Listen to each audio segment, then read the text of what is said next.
2026 FIFA বিশ্বকাপের প্রথম সপ্তাহের শেষ ভাগে এসে ফুটবল বিশ্ব সাক্ষী হলো এক অনন্য এবং বিরল মহাকাব্যের। গ্রুপ পর্বের পঞ্চম দিনে সোমবার মাঠে নেমেছিল মোট 8টি দল। তবে আক্রমণ আর রক্ষণের রোমাঞ্চকর লড়াই শেষে কোনো দলই পূর্ণ 3 পয়েন্ট নিয়ে মাঠ ছাড়তে পারেনি। একদিনে অনুষ্ঠিত 4টি ম্যাচের সবকটি শেষ হয়েছে সমতায়। 68 বছর পর এমন দৃশ্য আবার দেখা গেল ফিফা বিশ্বকাপে। বিশ্বকাপের ইতিহাসে এমন ঘটনা এর আগে ঘটেছিল 1958 সালের সুইডেন বিশ্বকাপে। কাকতালীয়ভাবে ইতিহাসের সেই দিনটিও ছিল 15 জুন।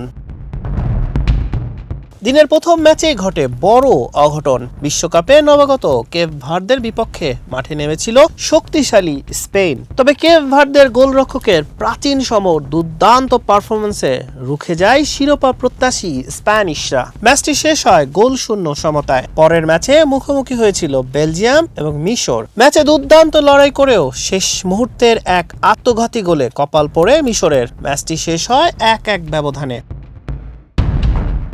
একই চিত্র দেখা যায় সৌদি আরব এবং উরুগুয়ে ম্যাচেও। কাতার বিশ্বকাপে আর্জেন্টিনাকে হারিয়ে চমক দেখানো সৌদি আরব প্রথমার্ধের 1-0 গোলে এগিয়ে থেকে জয়ের সুবাস পাচ্ছিল, কিন্তু দ্বিতীয়ার্ধের শেষ দিকে এসে গোল শোধ করে উরুগুয়ে। শেষ পর্যন্ত 1-1 গোলের সমতায় পয়েন্ট ভাগাভাগি করতে হয় দুই দলকে। দিনের শেষ ম্যাচে লস অ্যাঞ্জেলসের স্টেডিয়ামে মুখোমুখি হয়েছিল যুদ্ধবিধ্বস্ত ইরান এবং 16 বছর পর বিশ্বকাপে ফেরা নিউজিল্যান্ড। আক্রমণ প্রতি আক্রমণের এক রোমাঞ্চকর ম্যাচ শেষে স্কোরবোর্ডের ফল দাঁড়ায় 2-2।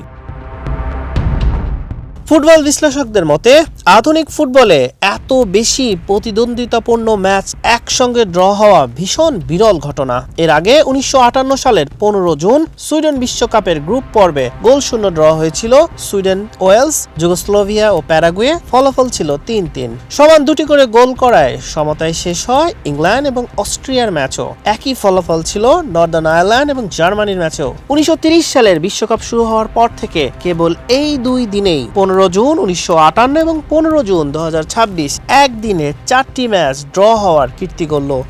হাসান শাহরিয়ার, মানব কণ্ঠ।